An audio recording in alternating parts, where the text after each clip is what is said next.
Mainit na dun, mainit. Ito. Ito.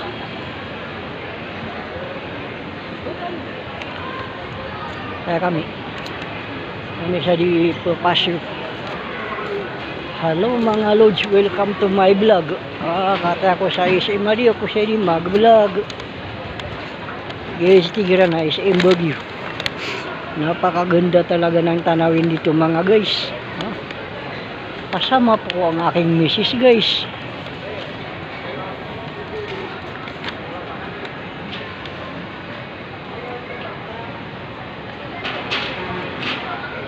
Kaya inayayahan ko kayo guys sa aking Pakbul Vlogs.